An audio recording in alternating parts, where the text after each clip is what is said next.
سلام رفقا، امیدوارم حالتون خوب باشه. امروز اومدیم ویدیو دوم آموزشی کانال رو بگیریم و این بار بریم سراغ دیتا تایپ ها. خیلی سریع باز میکنیم. من این ویدیو رو قبلا ضبطش کردم ولی خب متاسفانه نمیدونم چی شد ویدیو رو ضبط نکرده، برنامه مشکل داشته و الان برنامه رو از دم حذفش کردم، دوباره نصبش کردم. امیدوارم این بار مشکلی پیش نیاد. ما کلا سه تا نوع دیتا تایپ داریم. اول بهتون بگم دیتا تایپ چیه. دیتا تایپ هر چیزیه که ما از طرف کاربر دریافت میکنیم.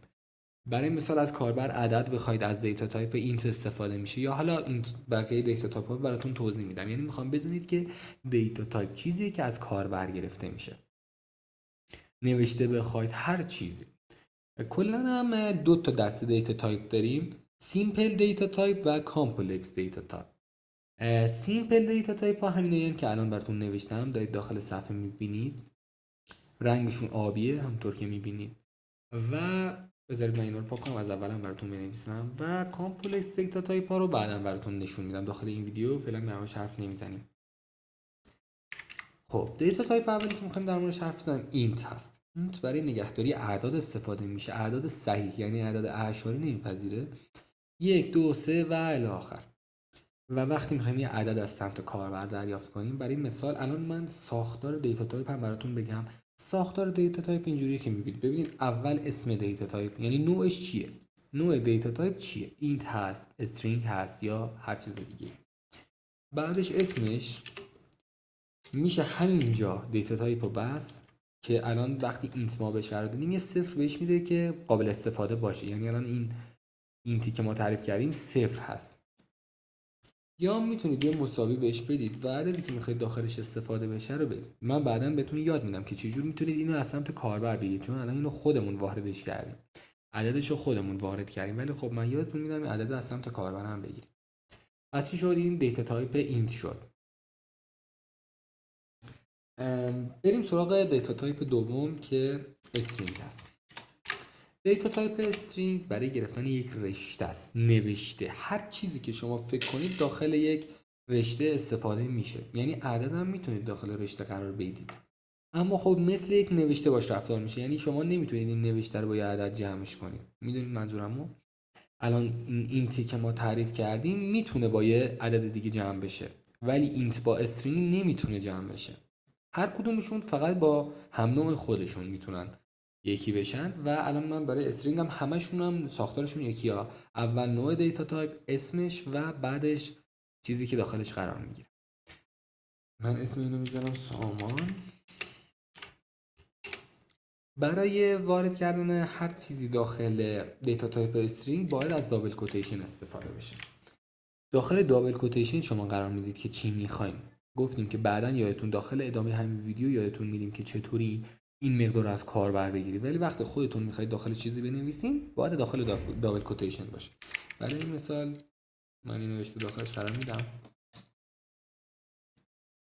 اینم شد استرینگ برای گرفتن نوشته یا هر چیز دیگه. ولی هر چیزی مثلا عددم بهش بدید مثل یک نوشته باش رفتار میکنه، نمیتونید کار خاصی باش کنید. دیتا تایپ سوم. دیتا تایپ سوم بولین ها هستن. بله یا خیر هستن. مثلا سوال از یکی میپرسیم میگی با آره یا نه جواب بده. دقیقا از همون نوع دیتا تایپ ها هستن. برای مثال ازش داخل برنامه میخواید که اگر اینترنت وصل بود فلان کارو برای من انجام بده، اگر نبود انجامش نده.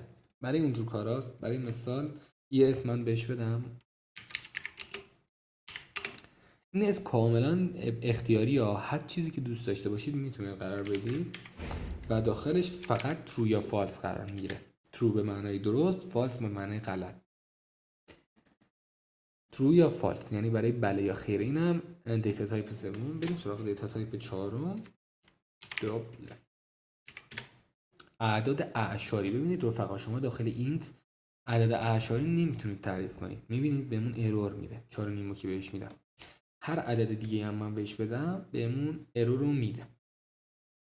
اما داخل این دیتا تایپ شما بگید که من یه اسم بهش بدم ای، اصلا اسمشو میذاریم ای که بدونید اسما دست خودتون.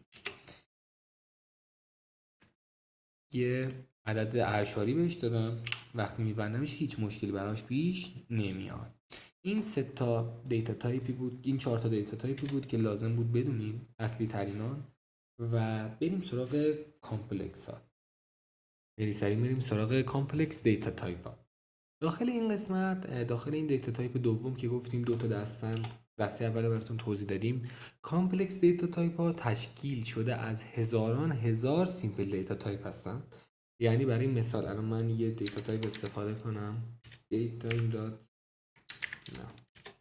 الان داخل این گزینه زمان همین الان رو به من نشون میده و برای ساخت همچین چیزی از هزار اینت استفاده شده یا حالا هر چیز دیگه. خب من الان یه خروجی از پروژه که بگیرم، زمان همین الان رو باید به من نشون بده. بله، همونطور که میبینید زمان رو کاملا به من نشون میده. و برای گذاشتن کامنت داخل پروژهتون شما میتونید از دو تا علامت اینجوری استفاده کنید. ببینید دو تا چیز که بذارید، اسمش دقیق واقعیتش نمیدونم، بعدش دیگه هر چیزی که بنویسید کامنت حساب میشه. حالا کامنت ها چیا هستن؟ کامنت به کدهایی گفته میشه، به خط کدایی میگفته میشه که فقط برای برنامه نویسه، یعنی کاربر اینا رو نمیبینه. اینا داخل برنامه، داخل کدی که شما نوشتید هیچ دخالتی نمیکنن و فقط برای اینه که شما بدونید این قسمت از کدی که نوشتید چه کاربردی داره. برای مثال نگاه کنید، الان من خروجی میگیرم، همونطور که میبینید فقط و فقط همون چیزی که قبلا ازش خواستیم رو بهمون داده، یعنی تایم، زمان الان رو، و اثری از این کدی که نوشتیم نیست، دخالتی نداره، ارور هم اصلا نمیده. و وقتی که بذارید من پروژه رو متوقف کنم، وقتی شما چند تا خط کد رو بگیرید روی این گزینه بالا، ببینید اینجا روی این که کلیک کنید تبدیل به کامنت میشن. کامنت گذاری برای دستخط تمیزه و برای اینکه بعداً بتونید کدای خودتون رو ویرایش و ارتقا بدید و پیشنهاد میکنم حتما هم استفاده کنید.